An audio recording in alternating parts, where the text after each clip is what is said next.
Well, hello everybody. Happy Monday. How y'all doing?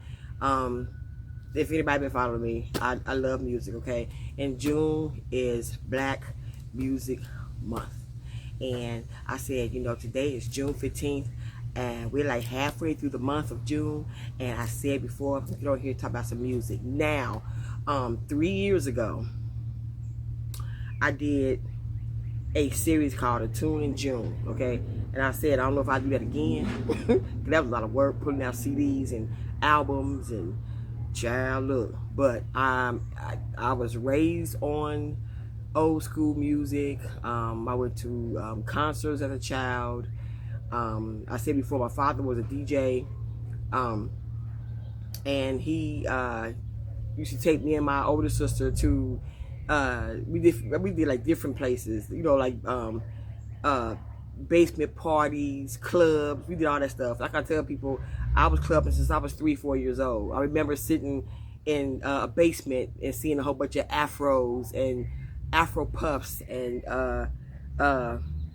platform shoes with the fishes in it and big old hoop earrings and the bras and the tight hip jeans and the bell bottoms.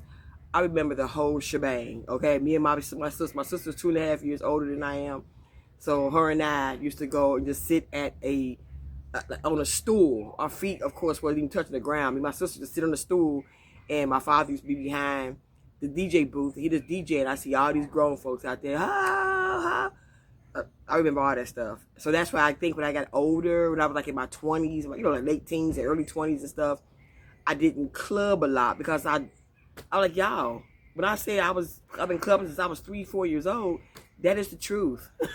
Okay? So, I remember sitting around my grandmother's house, especially on the holidays, like, Thanksgiving, Christmas, and all that, and listening to, real old school stuff, stuff like going back to B.B. King, a whole bunch of that, Nat King Cole, going back to all that. Chubby, she loved Fast Dominoes and Chubby Chase.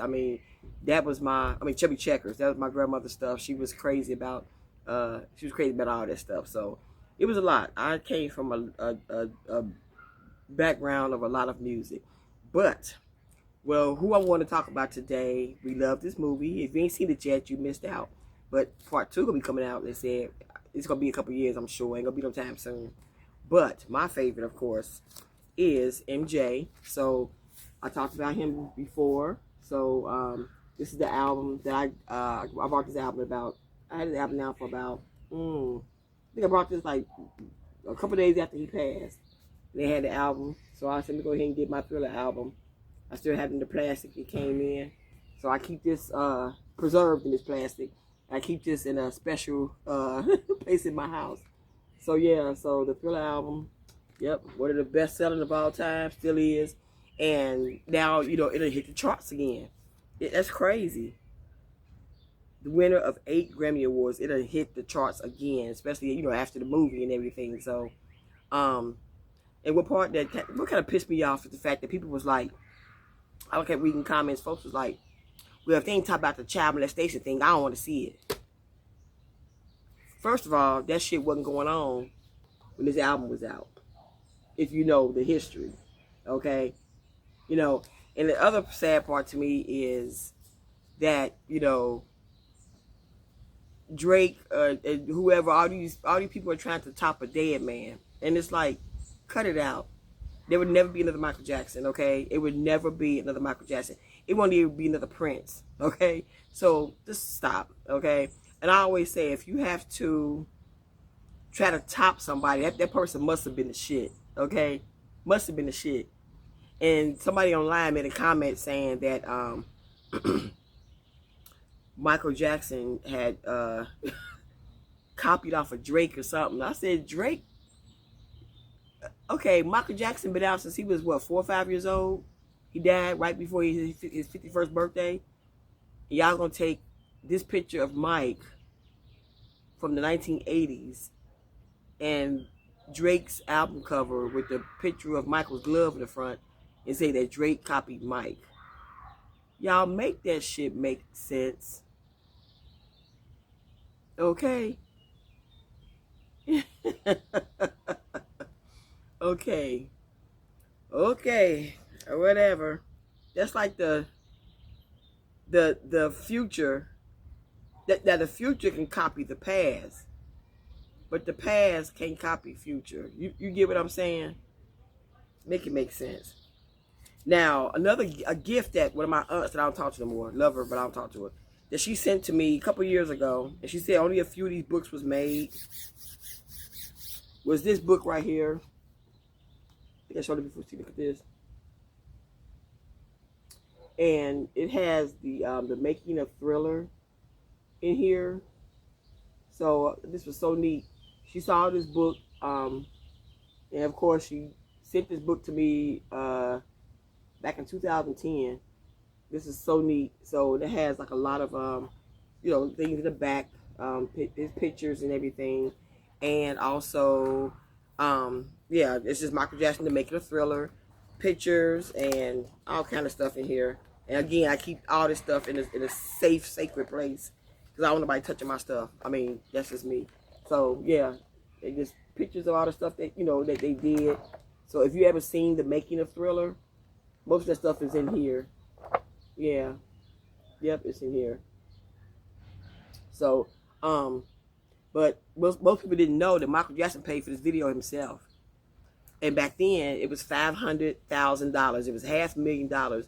And Michael Jackson, he foot the whole bill to make this video because he was determined to make Thriller an all-time #1 music video, okay, of all time. And to this day, this came out in what? The video came out in '83, and this is still my #1 video of all time. So, the crazy part is, people thought it came out around Halloween. That's when we always see it now. We always see it around Halloween because of the the nature of the video or the music or whatever. But the video actually came out around Christmas. It came out closer to Christmas in 1983.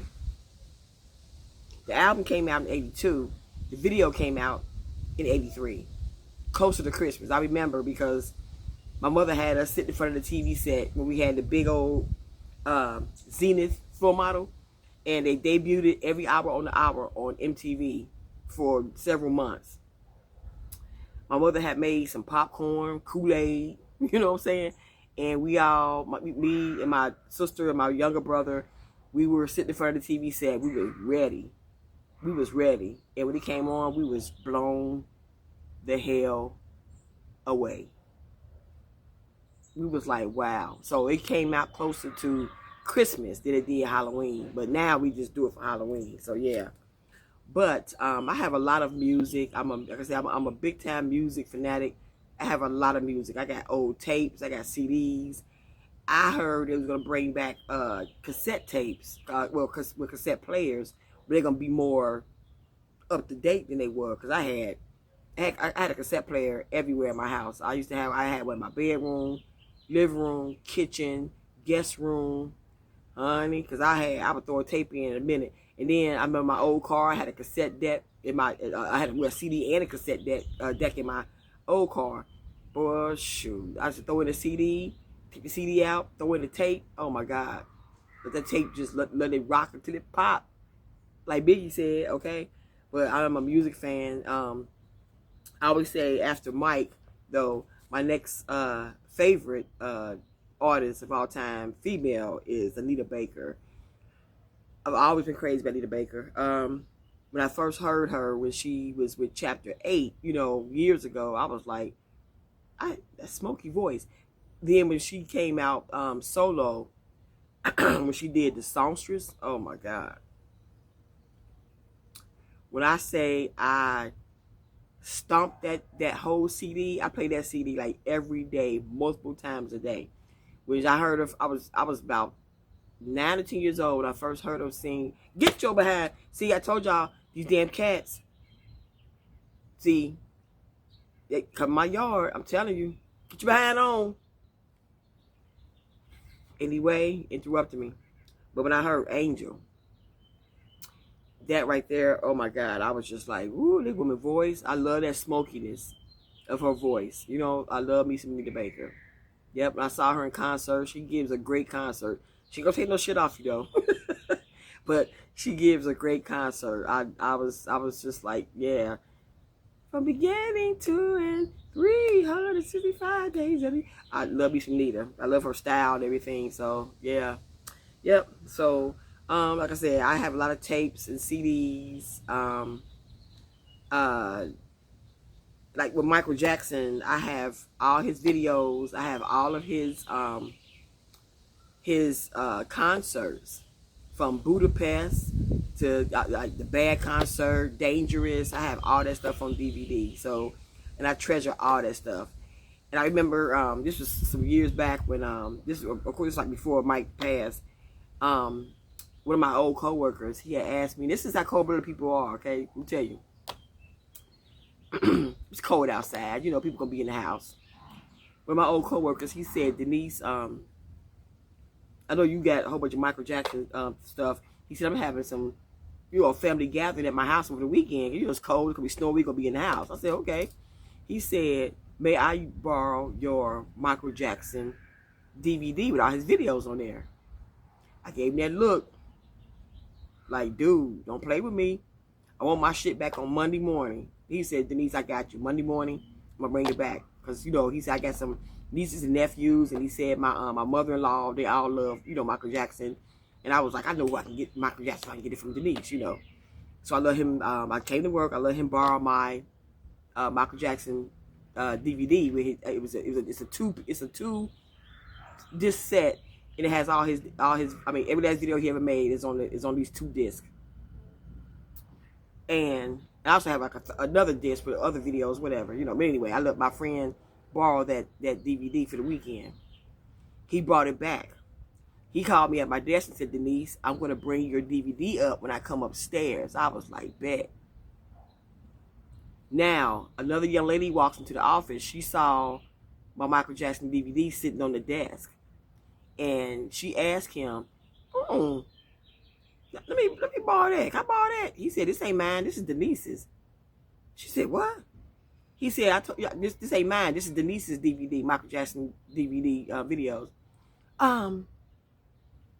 Let me just take it home and watch it. Let my kids watch it. I'll bring it back. He said, no. I already told Denise I'm coming upstairs to give it to her. I told her I brought it back. She already said she would kill me if I don't bring back her Michael Jackson stuff. I can't give it. No, just tell her you forgot it. She said, yeah, tell Denise you forgot it. Tell her you forgot it, and let me take it home. I'll bring it back. I swear I'll bring it back tomorrow. He said, no, I can't do that. I already told Denise I have it. Why would I call Denise and tell her I got it right here on my desk, then tell her I forgot it at home? Come on now. He was like, Denise, she wanted to take your, her name is Pam. Yeah. He said, Pam wanted to take your stuff home. I said, look, Weasel, she's a little begging ass weasel. That's how slick people are when it comes to your shit. That's why I don't like loaning it or nobody have my stuff. I came up with so much missing music. People use my stuff for parties or whatever, and I didn't get some of my stuff back. This one guy I used to date years ago. Years, like 90, 91. He asked to borrow a few of my tapes back then, and he got mad at me, and he brought back maybe 2 of my tapes, but then he brought back maybe 2 covers without the tapes. Just ignorant stuff. That's why I had to go out and buy my music all over again. Messing with these ignorant fools. People are something else when it comes to your music. That's why I say, if you're a music fan like I am, don't loan shit out. Don't loan out nothing, okay? Nothing. Okay? Nothing. Anyway. Let me get myself ready. I said before, I have an MRI and a breast exam tomorrow, so I'm going to take you guys with me. I'm just praying everything is well. They're going to put that contrast in me, so I can eat me some crackers. Because contrast makes my stomach upset. It makes me nauseated. So that's what contrast does. Yeah. Okay.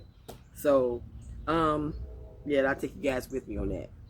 But anyway, if you're a music fan, don't loan your music out. Okay. Like I said, I have a lot of Prince. I have a lot of, I have, these are like catalogs I have. Stevie Wonder. I have a lot of this stuff. I have a lot. So, yeah, if you got that kind of stuff, if you're a music buff like me, don't loan your shit out. Because people are something else when it comes to your music, man. People are something else. But all right, you guys, let me put my MJ stuff back. I treasure all this stuff. I told my daughter, I said, girl, even after I'm gone, don't you let nobody mess with my Michael Jackson stuff. I come back and hunt all you mofos. Yep. It's neat, ain't it? That's so neat. All right, you guys. We're going to get my behind back in the house, get myself ready for this doctor's appointment tomorrow. Y'all take care. Deuces. Lay low. Stay out the daggone way. I'll get back with y'all tomorrow, actually. Deuce, deuce.